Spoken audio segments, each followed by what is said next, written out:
Karalee, I want to talk about Hong Kong and the fact that I think Victoria is fast becoming Australia's Hong Kong. I mean, what is happening in Hong Kong right now is disturbing. West Australia has a very close relationship with Hong Kong. Britain has apparently now announced some additional visas to allow people from Hong Kong a fast-track entry into the UK with even an expressway to citizenship likely.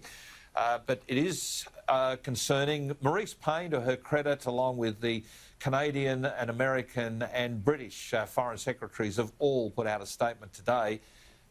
Hong Kong is a very sad situation. What I don't get, Karalee, is this, and you've got experience in Victoria, is why would Daniel Andrews, when you've got to make a choice between what is right and what is wrong, why would you seemingly put China ahead of democracy and freedom? Why wouldn't you be out there criticising China? The Belt and Road deal surely shouldn't shut you up to that extent.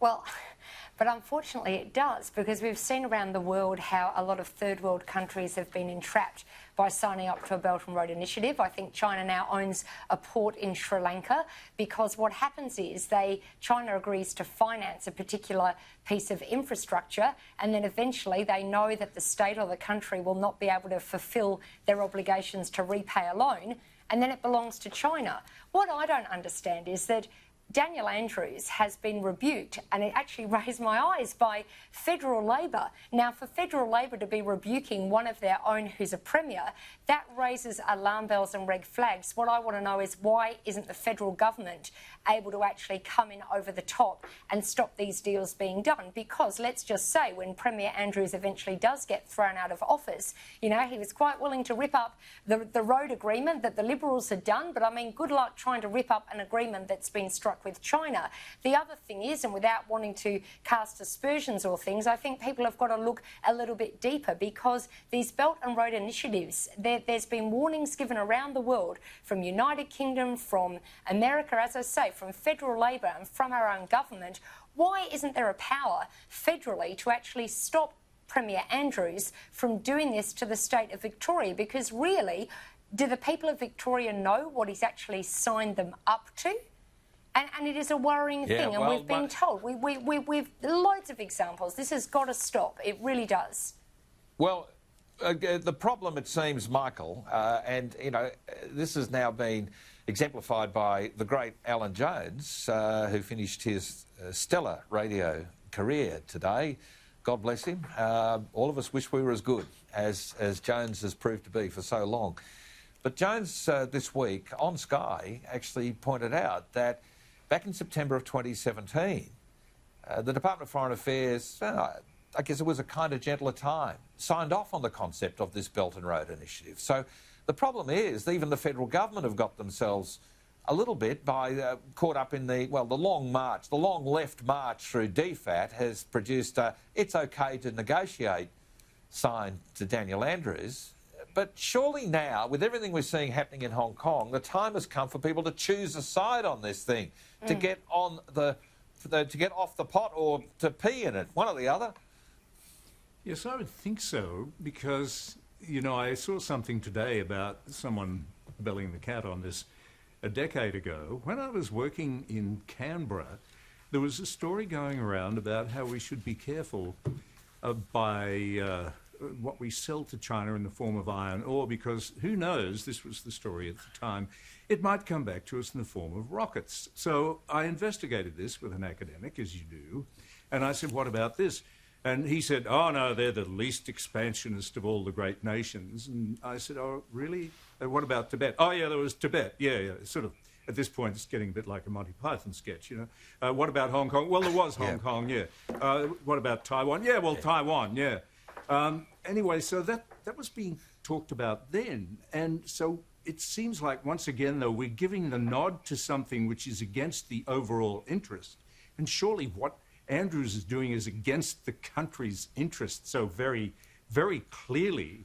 And yet he's able to do it, and somebody somewhere has said, oh, yes, give them permission a couple of years ago and let them go. It really does have to be stopped, does it not?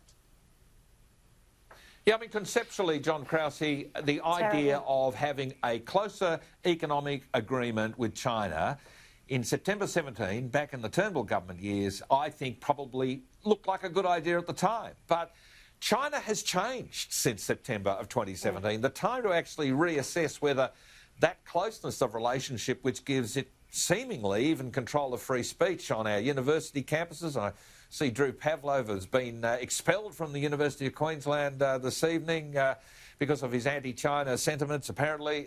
You know, all of these things strikes me as too high a price to pay just to have friendship with China.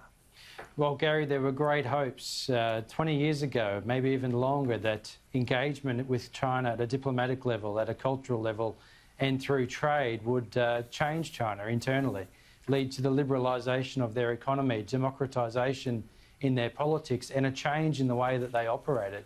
But now we can see that not only has that not occurred, but our engagement with China and the rest of the world's engagement with China hasn't brought about change within China, but it's rather strengthened the communist regime and allowed them to have more power, not only over their own people, but over the region within which China is located, the Asia Pacific, and the rest of the world as well, and built up a lot of reliance, not only for the Australian economy, but the global economy. These are things that have occurred gradually, but I think the change has been much more pronounced since 2012 when Xi Jinping came to office, and we've seen action in the South China Sea. You referred earlier to the building of the artificial islands there, and it's clear for everyone to see the more aggressive and assertive approach that China's taken in relation to its neighbours in the South China Sea, the Philippines in particular. So things have changed just in the last few years, but especially in the last 12 months, or the last 24 months. And you're quite right, we do need to reconsider our position. Of course, China is a very important trading partner for us, but we also need to be cognizant of the fact that we need to have a foreign policy and the ability to make our foreign policy that stands up for Australia's values, Australia's rights, and also that of our friends and allies around the region, which have been, I guess, China's thumbed their nose at them over the last few years.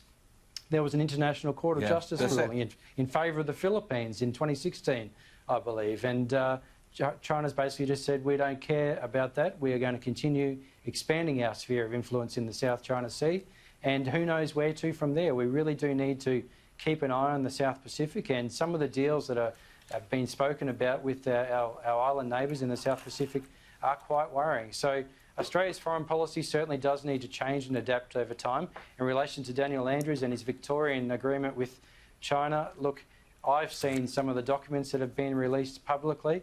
It says that both parties agree to promote the Belt and Road Initiative. Now, this is a foreign policy initiative of a foreign government, and Dan Andrews has agreed to promote it. Now, what's the go with that? And I think, as Karalee says, there is quite a good case for the federal government to look at this very carefully and, if necessary, legislate to basically override Victoria's agreements with China if that's deemed to be necessary to preserve Australia's foreign policy position.